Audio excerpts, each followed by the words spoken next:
Number 5، کیا نبی علیہ الصلوۃ والسلام کی پیدائش کی خوشی میں میلاد کا جشن منایا جا سکتا ہے؟ کیوں جی؟ نبی علیہ الصلوۃ والسلام دنیا میں تشریف لائے، ہر مسلمان اس بات پہ خوش ہے کہ آپ آئے، اور الحمدللہ اللہ نے ہمیں آپ کا امتی بنایا۔ کیوں جی؟ سارے خوش ہیں، الحمدللہ بہت زیادہ خوش ہیں، اور اللہ کا شکر ادا کرتے ہیں کہ اللہ نے اپنے حبیب علیہ الصلوۃ والسلام کی امت میں ہمیں پیدا کیا، آپ کا امتی بنایا، اور آپ کے اوپر ایمان لانے کی توفیق بھی دی۔ نبی علیہ الصلوۃ والسلام پیدا ہوئے تو آپ کے رشتہ داروں نے، آپ کے دادا نے، آپ کے چچا وغیرہ نے خوشیاں منائی، بڑے خوش ہوئے۔ تو نبی علیہ الصلوۃ والسلام کی پیدائش پہ آپ کے رشتہ دار خوش ہوئے ہیں۔ بلکہ اس سے بڑی بات آپ کو یہ بتاؤں جو آپ کو معلوم ہے لیکن اعتراف مجھ سے بھی سن لیں، کہ میرا بچہ پیدا ہو، میرے کسی عزیز کا بچہ پیدا ہو تو ہم بھی خوش ہوتے ہیں۔ بچے کے پیدا ہونے پہ خوشی ایک فطرتی چیز ہے، اس کے اوپر کیا اعتراض ہو سکتا ہے؟ کیوں جی کوئی اعتراض ہے؟ اعتراض پھر کس بات پہ ہے؟ اعتراض اس بات پہ ہے کہ جس دن وہ بچہ پیدا ہوا ہے اگلے سال اسی دن دوبارہ خوشی منانا، سالانہ طور پہ اس دن کو خوشی کا دن مقرر کر لینا، سالگرہ منانا، برتھ ڈے منانا، اس کے اوپر اعتراض ہے۔ نبی علیہ الصلوۃ والسلام جب مکہ سے مدینہ آئے، مدینہ والے بڑے خوش ہوئے، بلکہ آوازیں گونجی، جاء نبی اللہ، جاء نبی اللہ۔ مسلم احمد کی روایت ہے، کہنے لگے اللہ کے نبی آ گئے، اللہ کے نبی آ گئے۔ مدینہ کی عورتیں خوش ہو رہی ہیں، مدینہ کے بچے خوش ہو رہے ہیں، مدینہ کے بڑے خوش ہو رہے ہیں۔ تو خوشی تو منائی گئی آپ کے آنے پہ، لیکن سوال یہ نہیں ہے، سوال یہ ہے کہ جس دن آپ مدینہ داخل ہوئے تھے وہ دن جب آئندہ سال آیا تو کیا اہل مدینہ نے اس کو بطور تہوار کے منایا؟ جی نہیں، یہ مسئلہ ہے۔ نبی علیہ الصلوۃ والسلام نے بدر کی جنگ جیتی، صحابہ کرام بڑے خوش ہوئے، آپ بھی خوش ہوئے، اس کے اوپر کوئی مسئلہ نہیں ہے۔ مسئلہ یہ ہے کہ جب بدر کا وہ دن جس دن وہ لڑائی جیتے تھے آئندہ سال آیا تو کیا اس کو بطور تہوار جشن کے منایا گیا؟ ایسا نہیں ملے گا آپ کو۔ مکہ فتح ہوا، مسلمان بہت خوش ہوئے، کیا آئندہ سال جب وہ دن آیا جس دن مکہ فتح ہوا تھا، کیا صحابہ کرام نے، نبی علیہ السلام نے اس کو بطور جشن منایا؟ نہیں، ایسی کوئی چیز آپ کو نہیں ملے گی۔ تو نبی علیہ الصلوۃ والسلام کے دنیا میں آنے پہ ہر مسلمان خوش ہے، 24 گھنٹے خوش ہے، پورا سال خوش ہے، پورا مہینہ خوش ہے، پورا ہفتہ خوش ہے، لیکن اس خوشی کے لیے ایک دن مقرر کر لینا، اس خوشی کے لیے ایک دن مقرر کر لینا اور اس دن کو عید قرار دینا، یہ سوال ہے۔ اور یہ امر جو ہے نبی علیہ الصلوۃ والسلام سے ثابت نہیں ہے۔ دیکھیے نبی علیہ السلام کے ہمارے اوپر کیا حقوق ہیں، یہ ہمیں کس نے سکھائے؟ جی بتائیے، آواز نہیں آ رہی۔ یہ آپ ہی نے سکھانے تھے، آپ ہی نے سکھائے ہیں، کیونکہ آپ مکمل دین دے کر گئے ہیں، مکمل دین کا آپ بھی حصہ ہیں، اپنے آداب آپ نے خود بتائے ہیں۔ یہ کس نے کہا ہے کہ جمعے کے دن خصوصی طور پہ میرے اوپر درود پڑا کرو؟ جی ہاں۔ یہ کس نے کہا کہ اذان کے بعد میرے اوپر درود پڑا کرو؟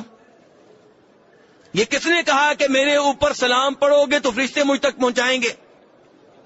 یہ کس نے کہا کہ میرے اوپر ایک بار درود پڑھو گے اللہ تمہارے اوپر 10 بار رحمتیں نازل فرمائے گا؟ یہ کس نے کہا ہے کہ جس کو مجھ سے ہر ایک سے بڑھ کر محبت نہیں ہے وہ مکمل طور پہ مومن نہیں ہے؟ کس نے بتایا؟ نبی اسلام نے۔ اپنے آداب بھی آپ نے خود بتائے ہیں۔ تو اگر آپ کے یوم پیدائش کو بطور عید منانا دین ہوتا، دین کا حصہ ہوتا، درست ہوتا تو آپ بتا کر جاتے۔ تو میرے بھائیو، آپ کے دین میں اضافہ کرنا جائز نہیں ہے۔ یہ کام جناب صدیق نے اپنے دور حکومت میں، جناب عمر نے، جناب عثمان نے، جناب علی نے، صحابہ کرام کے دور حکومت میں یہ کام نہیں ہوا۔ اس کی ابتدا سب سے پہلے کس نے کی؟ اگر نیکی کا کام ہوتا ہے اس کی ابتدا نبی علیہ السلام کرتے، چلے 2 منٹ کے لیے ہم فرض کر لیتے ہیں کہ آپ بھول گئے تھے تو جناب صدیق کر لیتے، جناب عمر کر لیتے، جناب عثمان، جناب علی اتنے بڑے محب رسول ہیں صلی اللہ علیہ وسلم، لیکن ان میں سے کسی نے نہیں کیا۔ اس کا آغاز کیا ہے تو مصر کے ان فاطمی حکمرانوں نے کیا ہے جو ممبر و محراب پہ صحابہ کرام کو گالیاں دینا عبادت سمجھا کرتے تھے۔ اس کا آغاز کرنے والے وہ ہیں، اس کا آغاز کرنے والے وہ ہیں جو قرآن پاک میں تحریف کا عقیدہ رکھتے ہیں، اس کا آغاز کرنے والے وہ ہیں جو جناب علی کو، جناب حسین کو، جناب فاطمہ کو مشکل کشا سمجھنے کا عقیدہ رکھتے ہیں۔ اگر نیکی کا کام ہوتا تو اس کا آغاز کوئی صحیح العقیدہ مسلمان کرتا۔ اس کا آغاز کرنے والے وہ لوگ کیوں ہیں جن کا خود اسلام جو ہے وہ مشکوک ہے؟ تو میرے بھائیو، اس لحاظ سے بھی یہ کام غلط ہے، اور اس لحاظ سے بھی غلط ہے کہ ترمذی شریف کی حدیث ہے، نبی علیہ الصلوۃ والسلام مدینہ آئے، مدینہ والے کئی دنوں کو بطور جشن منایا کرتے تھے، 2 دن منایا کرتے تھے۔ آپ نے پوچھا بھئی مدینہ والوں یہ کیا دن ہیں؟ کہنے لگے یہ ہماری کھیلنے کودنے اور خوشیوں کے دن ہیں۔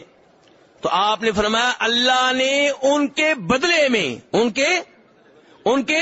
بدلے میں تمہیں 2 دن اور دے دیے ہیں۔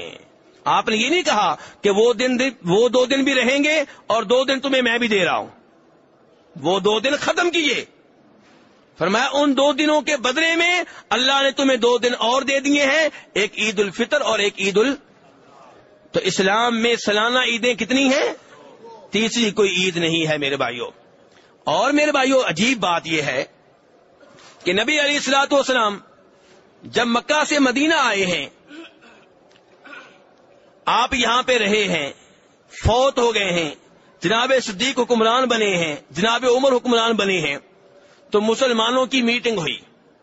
میٹنگ کا مقصد کیا تھا کہ ہم کوئی نہ کوئی اپنا سال مقرر کریں، تاریخ مقرر کریں، یعنی کہ عیسائیوں کی تاریخ سے ہم الگ ہو جائیں، ہماری اپنی تاریخ ہونی چاہیے۔ جیسے عیسائی کہتے ہیں عیسوی کون سا سال چل رہا ہے ابھی آج کل؟ 2016، یعنی کہ جناب عیسیٰ علیہ السلام کو فوت ہوئے کتنے سال ہو گئے؟ 2016۔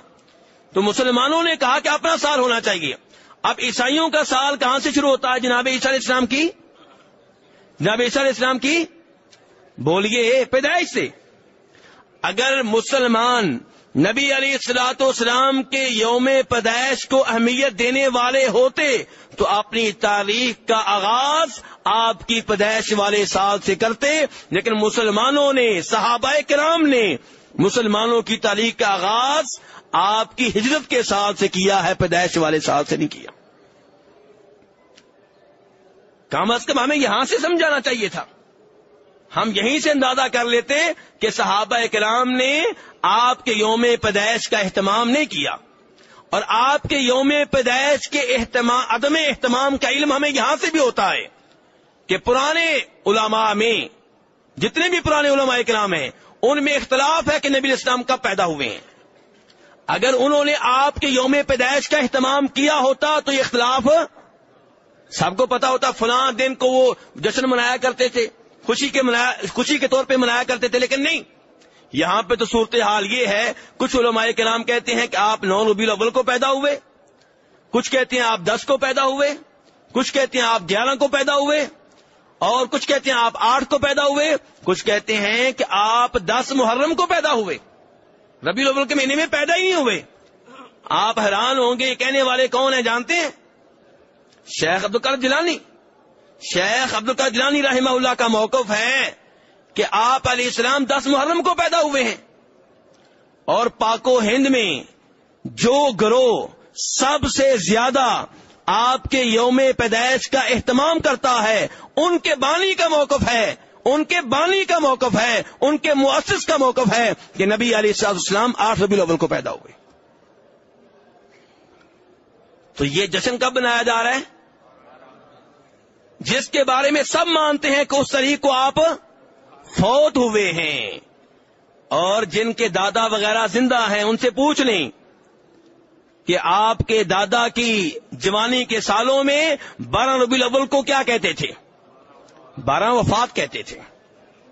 یہ 12 وفات تھا. یہ وہ دن تھا جس دن صحابہ کرام رونے لگے, جس دن صحابہ کرام کی آنکھوں کے سامنے اندھیرا چھا گیا, جس دن جناب فاطمہ رو رہی تھیں, جناب انس رو رہے تھے, جس دن کے غم کی وجہ سے جناب بلال نے مدینہ چھوڑ دیا تھا, جس دن جناب عمر فاروق اتنے غمگین تھے کہ انہوں نے یہ ماننے سے انکار کر دیا کہ آپ فوت ہو گئے ہیں, جناب صدیق نے ایتیں سنا کر منوایا کہ آپ واقعی فوت ہو گئے ہیں. یہ تو وہ دن ہے جس دن صحابہ کرام رو رہے تھے, آپ اس دن جشن کیوں منا رہے ہیں؟ یہ کس بات کا جشن ہے؟ جیسے نبی اسلام فوت ہوئے اسی دن جشن منانا آپ کو یاد آیا. تو میرے بھائیوں, یہ ہر لحاظ سے غلط ہے. اس میں عیسائیوں کی مشابہت ہے, اس لحاظ سے بھی غلط ہے. تو میرے بھائیوں, یہ بدعت ہے, غلط ہے, اور یہ عمل نہیں کرنا چاہیے. اور اس کے بعد بھائی کہتے ہیں میلاد کا ایک مطلب یہ ہے کہ نعتیں پڑھنا کسی گھر میں جمع ہو کر. میرے بھائی, نبی علیہ الصلوۃ والسلام کی شان میں صحابہ کرام نے شعر پڑھے ہیں, قصیدے پڑھے ہیں, اس میں کوئی شک و شبہ نہیں ہے. لیکن آپ احادیث اٹھا کر دیکھ لیں, قصیدے انہوں نے کم پڑھے ہیں. عام گفتگو میں نبی علیہ السلام کا ذکر زیادہ کیا ہے, آپ کی حدیثیں سنائی ہیں, آپ کے نماز کا طریقہ سنایا ہے, آپ کے روزوں کا طریقہ بتایا ہے, آپ کے حج کے احوال بتائے ہیں. اس انداز میں انہوں نے نبی علیہ السلام کی سیرت زیادہ بیان کی ہے, شعروں میں کم بیان کی ہے.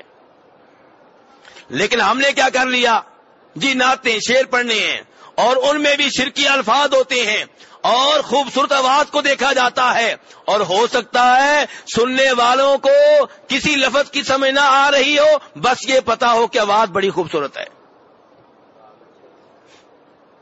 اور عام طور پہ نعتیں لکھنے والے بھی اردو ادب کے تو ماستر ہو سکتے ہیں, دینی لحاظ سے کورے ہوتے ہیں. اس لیے نعتوں میں غلط باتیں ہوتی ہیں, شرک ہوتا ہے, بدعت والے الفاظ ہوتے ہیں, مبالغہ ہوتا ہے. اور ہمارے نبی علیہ السلام نے فرمایا تھا لا تطرونی کما اطرت النصارى ابن مریم, کہ لوگوں میرے معاملے میں حد سے آگے نہ بڑھنا, میری تعریف کرتے ہوئے مبالغہ نہ کرنا, حد سے آگے نہ بڑھنا, وہ کام نہ کرنا جو عیسائیوں نے عیسیٰ علیہ السلام کے ساتھ کیا تھا. انما انا عبد, میں ایک بندہ ہوں, فقولوا عبد اللہ ورسولہ, میرے بارے میں کہا کرو کہ اللہ کے بندے اور اللہ کے رسول ہیں. اور آج بندے کہنے والے کم ہیں, اللہ کے رسول کو اللہ کا بندہ کہا جائے تو لوگ گھورنے لگیں گے, جبکہ نبی اسلام بخاری شریف کی حدیث میں کہہ رہے ہیں میرے بارے میں کہو کہ یہ اللہ کے بندے ہیں اور اللہ کے رسول ہیں. آج تو مقابلہ لگا ہوا ہے کہ کون نبی اسلام کی شان میں حد سے زیادہ آگے بڑھے گا, جبکہ آپ نے کہا تھا میری تعریف کرتے ہوئے حد سے آگے نہ بڑھنا. یہاں تو یہ صورتحال ہے کہ نسائی شریف کی حدیث ہے, ایک صحابی نے کسی بات پہ نبی اسلام کو کہہ دیا ما شاء اللہ وشئتا, اے اللہ کے رسول وہ ہوگا جو اللہ چاہے گا اور آپ چاہیں گے, جو اللہ چاہے گا اور آپ چاہیں گے. آپ ناراض ہو گئے, فرمایا اجعلتنی للہ ندا, تو نے مجھے اللہ کا شریک بنا دیا ہے. کہو ما شاء اللہ وحدہ, کہ جو تنہا اللہ چاہے گا وہی ہوگا. اسی لیے علماء کرام کہتے ہیں کہ اگر کسی اور کی مشیت کا ذکر کرنا ہے, مثلا آپ کہنا چاہتے ہیں اپنے کسی رشتہ دار سے, اپنی فیکٹری کے مالک سے, ٹھیک ہے جی جیسے آپ چاہیں گے ویسے ہوگا, یہ جملہ صحیح ہے کیونکہ یہاں آپ نے اللہ کا ذکر نہیں کیا, آپ کو پتا ہے اصل اللہ ہی ہے, لیکن مقابلہ نہیں کیا آپ نے. لیکن جب آپ کہیں گے اللہ جیسے چاہے گا اور آپ چاہیں گے, پھر اور نہیں بولنا, کیونکہ اور میں برابری ہے, اور کے لفظ میں کیا ہے, پھر آپ یہ کہیں کہ جیسے اللہ چاہے گا اور اللہ کے بعد جیسے آپ چاہیں گے, جیسے اللہ چاہے گا اور پھر جیسے آپ چاہیں گے, اور کے لفظ میں برابری ہے, برابر نہیں کرنا. تو اس لیے میرے بھائیوں اچھی نعت پڑھنے میں کوئی حرج نہیں ہے, لیکن عام طور پر جو نعتیں پڑھی جا رہی ہیں اب تو ان میں ساز بھی شامل ہو چکا ہے, اب تو گانوں کی نقل ہو رہی ہے. نبی علیہ السلام سے محبت کا اظہار ہے یا آپ کی بے ادبی ہو رہی ہے, آپ کی توہین ہو رہی ہے, آپ کی گستاخی ہو رہی ہے. اور آپ دین ہمیں کتنا فیصد دے کر گئے ہیں؟ 100%. یعنی کہ ہمارے لیے کوئی گنجائش نہیں چھوڑی. یہ نہیں کہا کہ 95% مجھ سے لے لو، 5% تم آپس میں میٹنگ کر کے مکمل کر لینا. جی کوئی گنجائش نہیں ہمارے لیے. اگر کوئی گنجائش نہیں ہے تو پھر نئے نئے کام کیوں کرتے ہیں؟ اگر آپ یہ مانتے ہیں کہ اللہ نے دین مکمل نازل کر دیا، نبی علیہ السلام نے مکمل دین دے دیا، تو پھر نئے نئے کام کیوں کرتے ہیں؟ میرے بھائی، جو عبادات نبی علیہ السلام سے ثابت ہیں وہی بار بار کرتے رہیں، نہیں کرنے کی کیا ضرورت ہے؟ تو اس لیے میرے بھائی، آپ علیہ السلام کے یوم پیدائش کو بطور تہوار منانا درست نہیں ہے، کیونکہ یہ کام آپ نے نہیں کیا، 1,00,000 سے زائد صحابہ کرام میں سے کسی صحابی نے نہیں کیا، 4 اماموں نے نہیں کیا، شیخ عبد القادر جیلانی رحمہ اللہ نے یہ کام نہیں کیا. اس کام کی ابتدا سب سے پہلے مصر کے ان حکمرانوں نے کی تھی جو اپنے آپ کو فاطمی کہتے تھے، جناب فاطمہ کی طرف منسوب کرتے تھے، اور ممبر و محراب پہ صحابہ کرام کو برا بھلا کہتے تھے، انہیں گالیاں دیتے تھے، ان کے اوپر لعنتیں بھیجتے تھے. انہوں نے سب سے پہلے یہ تہوار منانے شروع کیے، اور وہ 5-6 طرح کے تہوار مناتے تھے: نبی علیہ السلام کا، جناب علی کا، جناب فاطمہ کا، جناب حسن کا، جناب حسین کا، اور وقت کے بادشاہ کا.